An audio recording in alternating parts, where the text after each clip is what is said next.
नमस्कार, मैं नूतन कुमार देवांगन, सहायक अध्यापक वाणिज्य शासकीय दिग्विजय महाविद्यालय राजनांदगांव से हूँ। आज आपको मैं एम.कॉम तृतीय सेमेस्टर का एक विषय उच्चतर लेखांकन के अंतर्गत टॉपिक सूत्रधारी एवं सहायक कंपनी के लेखे से संबंधित टॉपिक पर आपको मैं अपना व्याख्यान देने जा रहा हूँ।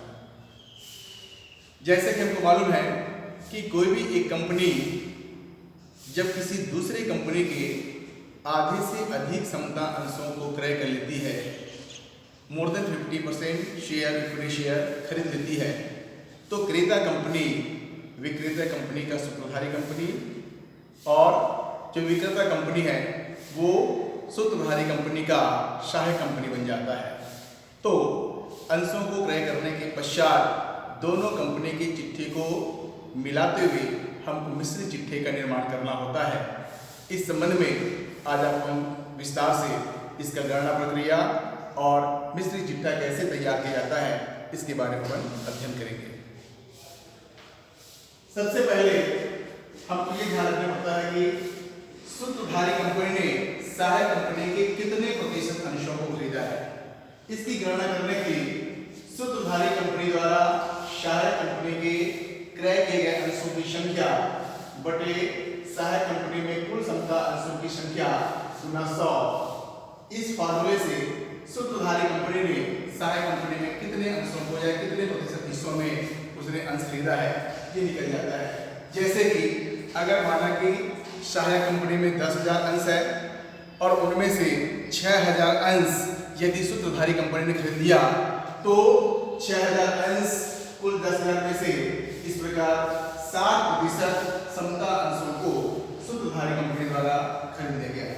तो अब चूंकि 60% अंश सूत्रधारी कंपनी के पास चला गया तो सहायक कंपनी में बाकी बचे हुए जो अंशधारी होते हैं वो अल्पमत हितधारी कहलाते हैं। तो उनका हिस्सा भी हम यहाँ दे देते हैं। अल्पमत हिस्सा, अल्पमत हित का हिस्सा यानी सूत्रधारी कंपनी द्वारा जितने प्रतिशत अंशों को खरीदा गया 100% में से अगर हम 60% को घटा दें तो बाकी जो 40% बचा ये अल्पमत हित का हिस्सा हो जाता है। अब सूत्रधारी कंपनी द्वारा सहायक कंपनी के अंशों को क्रय करने के पश्चात हमको एक मिश्रित चिट्ठा का निर्माण करना होता है। तो मिश्रित चिट्ठा बनाने से पहले हमको 4 अलग-अलग चीजों का गणना करना होता है, जिसमें पहला है अल्पमत हित की गणना, दूसरा ख्याति अथवा पूंजी संचय की गणना, तीसरा मिश्रित लाभ की गणना और चौथा मिश्रित संचय की गणना। ये 4 चीजों को गणना करना होता है। इसमें सबसे पहले सबसे जो प्रमुख है वो है अल्पमत हित की गणना। मतलब ये है कि सहायक कंपनी में अब जो अल्पमत हितधारी बच गए अब उनका कंपनी में कितना हित बचा हमको उसका गणना करना होता है।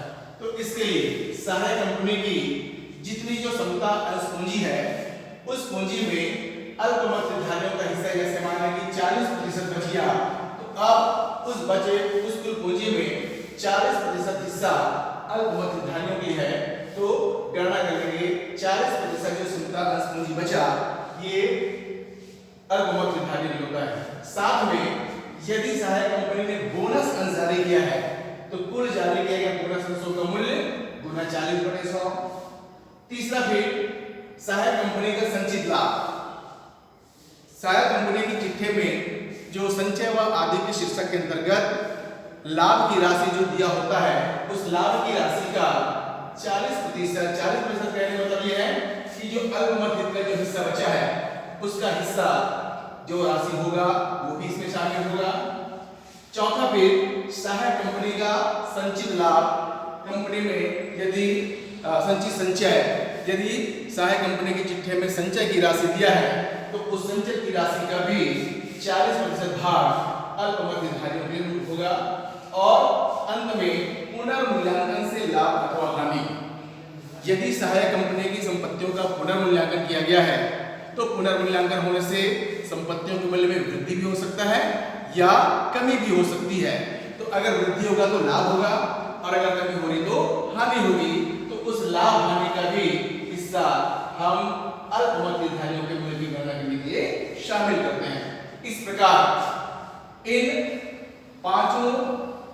शीर्षक का जो योग है अंश पूंजी, बोनस अंश, संचित लाभ, संचित संचय और पुनर्मूल्यांकन से लाभ हानि, इसके कुल योगदान जो मूल्य आता है यह मूल्य अल्पमूल्यित कहलाता है।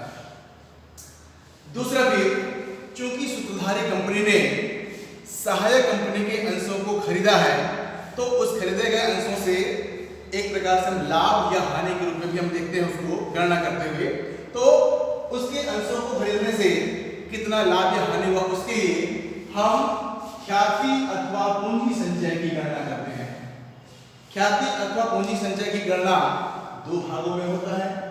सबसे पहले हम ये देखते हैं कि सूत्रधारी कंपनी ने सहायक कंपनी के अंशों को कितने रुपए में खरीदा, ये हो जाता है अंशों का क्रय मूल्य।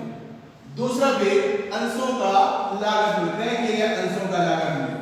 जिन अंशों को हमने खरीदा वास्तव में उसकी लागत कितनी है, ये गणना करने के लिए हम सबसे पहले सहायक कंपनी की समता अंश पूंजी जो चिट्ठी में मूल्य लिखा हुआ है उसका 60%, 60 मतलब मान लिया है कि सूत्रधारी कंपनी ने 60% अंशों को खरीद लिया है, तो सहायक कंपनी की चिट्ठी में जितनी जो समता अंश पूंजी है उसका 60% भाग ये शामिल होगा।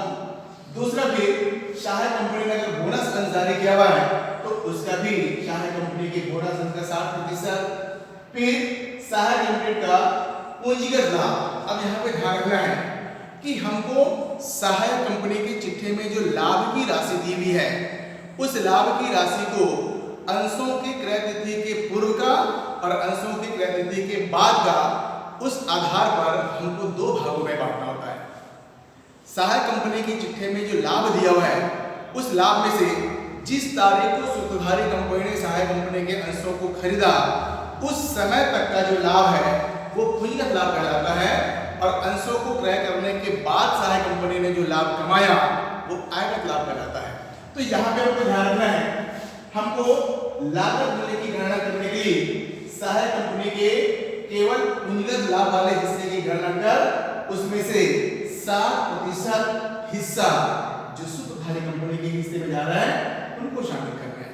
इसी प्रकार सहायक कंपनी का पूंजीगत संचय, जिस प्रकार हमने लाभ को अंशों की क्रय तिथि के आधार पर दो भागों में बांटा, पूंजीगत और आयगत, उसी प्रकार सहायक कंपनी की चिट्ठी में जो संचय की राशि है उस राशि को भी क्रय तिथि के आधार पर अंशों को क्रय करने से पहले का पूंजीगत और अंशों को क्रय करने के बाद का आयगत, उस हिसाब से जो पूंजीगत लाभ की पूंजीगत संचय की राशि है उस राशि का भी 60% अंशों की क्रय लागत की गणना में शामिल करेंगे। और लास्ट में यदि सहायक कंपनी के संपत्तियों का पुनर्मूल्यांकन हुआ है तो उस पुनर्मूल्यांकन लाभ हानि का भी 60% अंशों के लागत मूल्य की गणना के लिए शामिल किया जाएगा।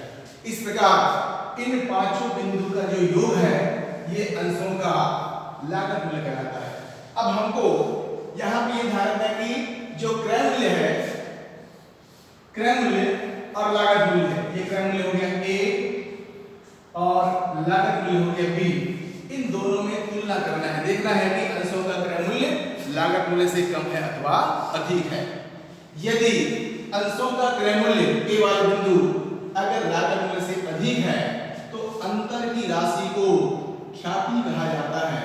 मतलब यह है कि क्रय मूल्य अधिक है, लागत मूल्य कम है तो अंतर की राशि ख्याति, और उसके जस्ट विपरीत अगर माने कि क्रय मूल्य कम है और लागत मूल्य अधिक है तो अंतर की राशि को पूंजी संचय में हस्तांतरित किया जाता है। इस प्रकार क्रय मूल्य और लागत मूल्य में अंतर की राशि को ख्याति अथवा पूंजी संचय में हस्तांतरित किया जाता है। तीसरे क्रम में फिर हम मिश्रित लाभ की गणना करते हैं।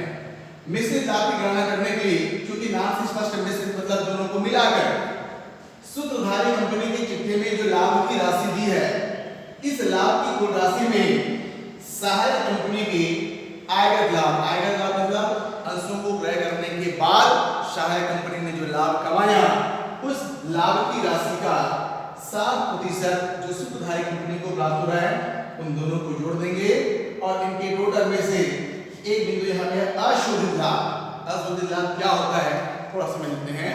यदि सूत्रधारी कंपनी और सहायक कंपनी के बीच माल का क्रय विक्रय हुआ है और ऐसे माल के क्रय विक्रय में लाभ जोड़कर अगर माल बेचा गया है, उस बेचे गए माल का कुछ भाग अभी भी स्टॉक के रूप में क्रेता कंपनी, चाहे वो सूत्रधारी कंपनी हो या सहायक कंपनी के स्टॉक में अभी भी बचा हुआ है, तो उस बचे हुए लाभ की राशि में, बचे हुए स्टॉक की राशि में लाभ का जितना भाग जो होता है वो कहलाता है अशुद्ध लाभ। जैसे अगर माना कि सूत्रधारी कंपनी ए लिमिटेड ने सहायक कंपनी बी लिमिटेड को 10,000 रुपए का माल 20% लाभ पर बेचा है, उस बेचे गए माल का 4,000 रुपए का माल अभी भी बी लिमिटेड के पास बचा हुआ है, तो उस 4,000 के माल में 20% जो लाभ की राशि है वो अशुद्ध लाभ हो जाता है। तो उसका हिस्सा सूत्रधारी कंपनी के पास जितना जो हिस्सा है उसकी राशि अशुद्ध लाभ के रूप में हम मिश्रित लाभ की गणना करने के लिए घटा देते हैं। इस प्रकार यहाँ पे जो लाभ की राशि आती है ये तीसरा गणना हो जाता है हमारा मिश्रित लाभ की गणना।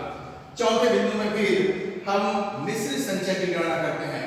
मिश्रित संचय मतलब सूत्रधारी कंपनी और सहायक कंपनी दोनों के संचय को मिलाकर। तो इसके लिए सूत्रधारी कंपनी का कुल संचय चिट्ठी में जो संचय दिया है प्लस सहायक कंपनी के अंशों को क्रय करने के बाद सहायक कंपनी ने जो संचय किया उस संचय की राशि का 60% भाग जो सूत्रधारी कंपनी के पास आएगा संचय, हम दोनों को मिला लेते हैं तो इनकी जो कुल राशि है ये कहलाता है मिश्रित संचय।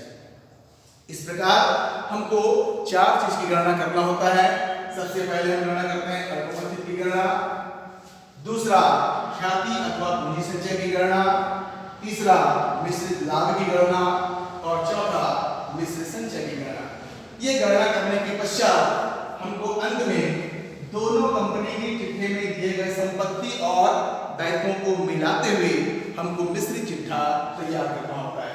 तो चिट्ठा का प्रारूप वर्टिकल फॉर्मेट जो नया प्रारूप उस हिसाब से चिट्ठी का जो पहला भाग होता है वो होता है समता एवं दायित्व। समता एवं दायित्व के अंतर्गत सबसे पहले लेते हैं अंशधारी कोष।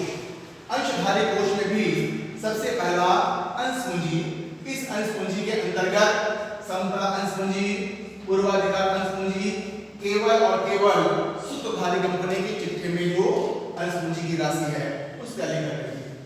दूसरा भी संचय व आधिक्य। संचय व आधिक्य के अंतर्गत यहाँ पे हमने सबसे पहले लिखा है मिश्रित लाभ। ये मिश्रित लाभ कौन सा है?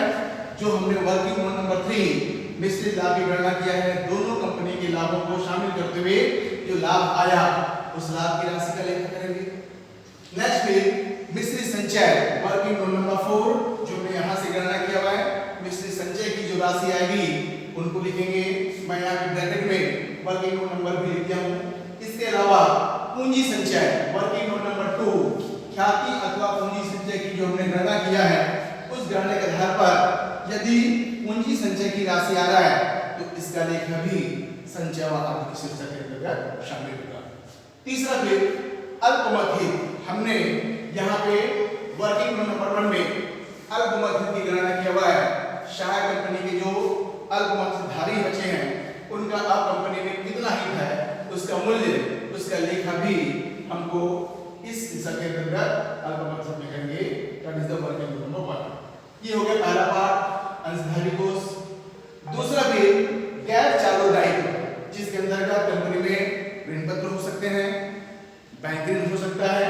तो अब यहाँ पे ध्यान रखना है कि दोनों कंपनी की चिट्ठे में, सूत्रधारी कंपनी और सहायक कंपनी की चिट्ठे में जो दायित्व हम दोनों को जोड़ते हुए जो भी राशि आएगी उसका लेखा हम इसमें करेंगे।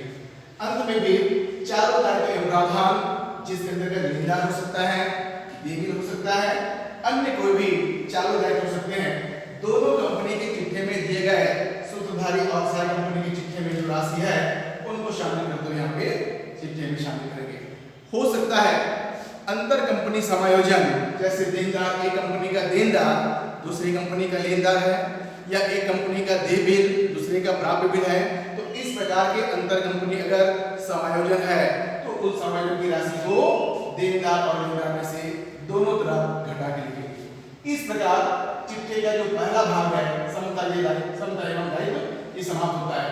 दूसरा फिर चिट्ठे का दूसरा पार्ट संपत्तियों का लेखा भी उसी प्रकार सबसे पहले गैर चालू संपत्तियां। गैर चालू संपत्ति के अंतर्गत मूर्तिशाही संपत्तियां, जिसमें भूमि, भवन, प्लांट, मशीनरी, फर्नीचर जो भी है, दोनों कंपनी की चिट्ठी में जो मूल्य होगा दोनों को शामिल करते हुए उनका लेखा करेंगे। अमूर्त संपत्तियों के अंतर्गत ख्याति, जिनका हमने यहाँ पे गणना किया है, यदि ख्याति अथवा पूंजी संचय की गणना करने पर अगर ख्याति की राशि प्राप्त हुई है तो इसका लेखा अमूर्त संपत्तियों के अंतर्गत इसका लेखा करेंगे। दूसरा हेडिंग थी चालू संपत्तियां एवं अग्रिम। अब इसके अलावा चिट्ठे में जो भी चालू संपत्तियां हमारे पास देनदार, प्राप्य, स्टॉक, ब्रोकर, सूत्रधारी कंपनी एवं सहायक कंपनी की चिट्ठे में जितनी भी चालू संपत्तियां दोनों को जोड़कर उसका लेखा चिट्ठे में करेंगे। इनके अलावा एक नंबर बच जाता विनियोग। यदि सूत्रधारी कंपनी ने सहायक कंपनी के अंशों को क्रय करने के लिए विनियोग किया है तो उस विनियोग की राशि को अब चिट्ठे में शामिल नहीं करेंगे। उसके अलावा जो अन्य विनियोग है उस विनियोग को भी यहाँ पे हम स्थायी संपत्ति रूप में शामिल करेंगे।